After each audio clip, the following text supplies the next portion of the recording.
Bonjour, bienvenue dans cette petite vidéo de présentation du cours de recherche opérationnelle. Donc il s'agit de vous présenter l'organisation du cours et aussi les principes pédagogiques qui sont à l'œuvre dans ce cours. L'idée étant pour vous de comprendre un peu quelle est la posture que j'attends de vous. Voilà.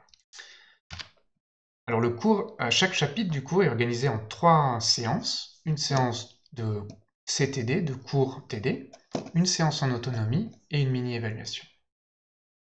Donc la séance de cours TD, on l'a fait tous ensemble en salle, au tableau et vous sur papier, et on mélange les cours et les exercices pour essayer de bien comprendre les notions du chapitre. Les supports qui sont associés à cette séance, qui sont disponibles sur la plateforme, c'est le cours qui est en partie ou complètement rédigé aussi en ligne.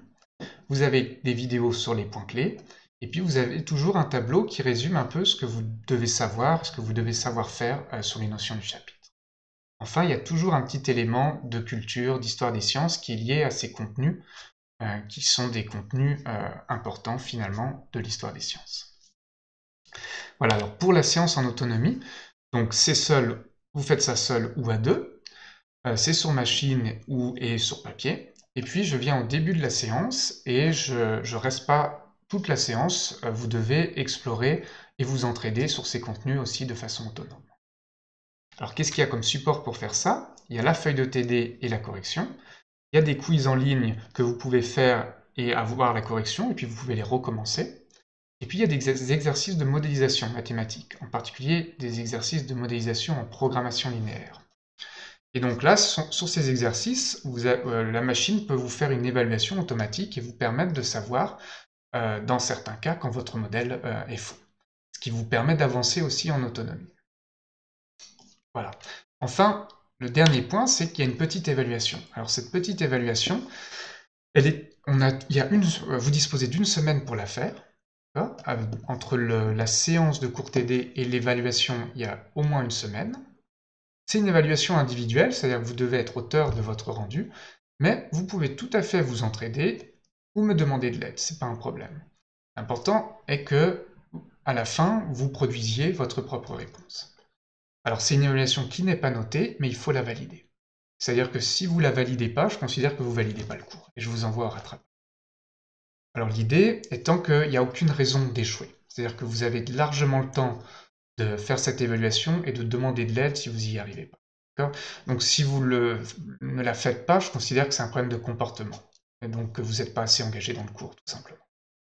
Voilà. Alors derrière cette organisation pédagogique, il y a un certain nombre de principes. On essaye de penser cette organisation pour qu'elle soit au service d'un certain nombre de principes pédagogiques. Alors ces principes, les voilà. Donc le premier principe, c'est l'engagement actif.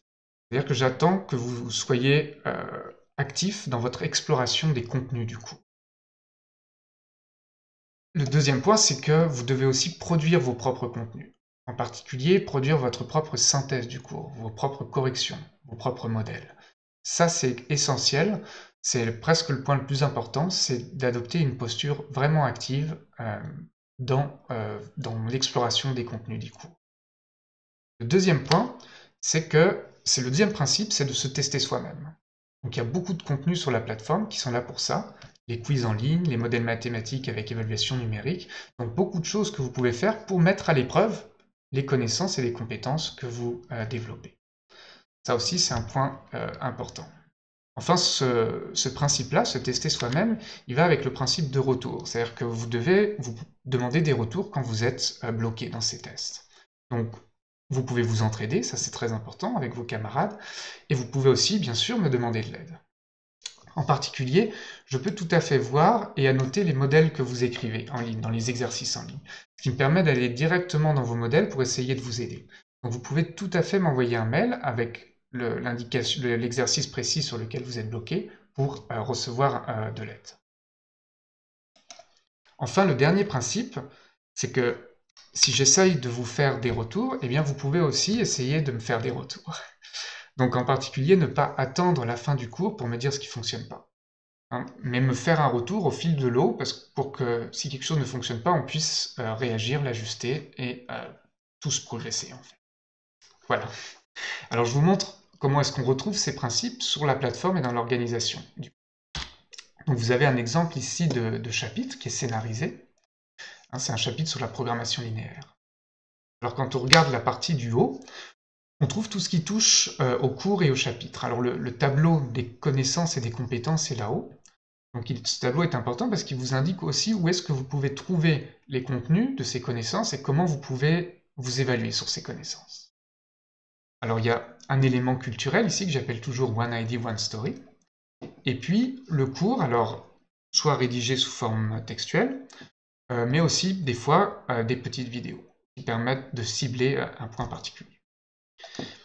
Voilà, et donc j'attends que vous soyez actifs dans l'exploration de ces contenus, c'est le principe d'engagement actif. Tout est à disposition, à vous, de faire votre synthèse et de la produire.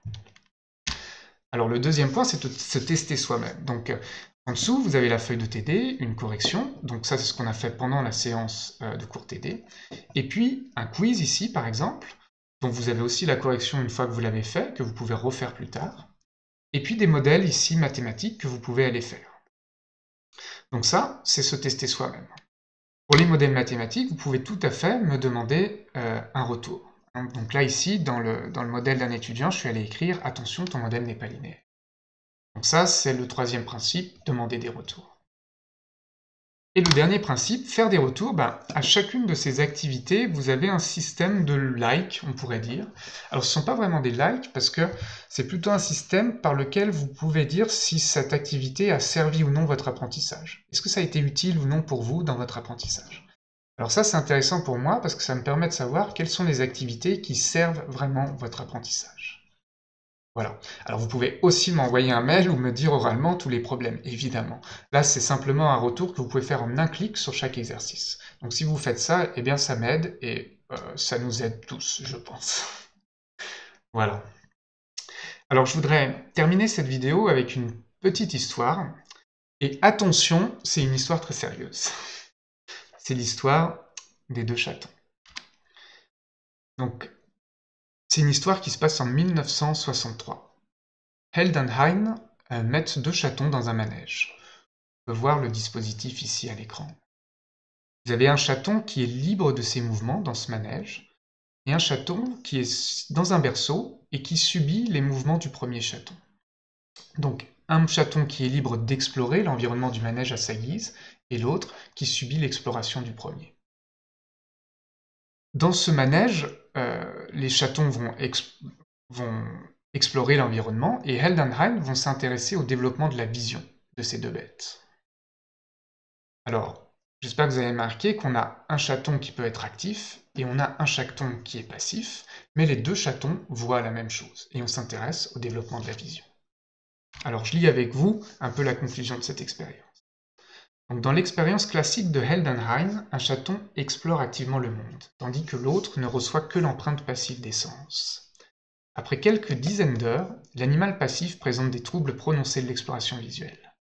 Apprendre efficacement, c'est refuser la passivité, s'engager, explorer avec curiosité, générer activement des hypothèses et les mettre à l'épreuve. Alors cette histoire des deux chatons, pour nous, c'est un peu une métaphore dans laquelle caséine serait le manège, et puis vous, vous êtes les chatons actifs. Voilà, bon cours.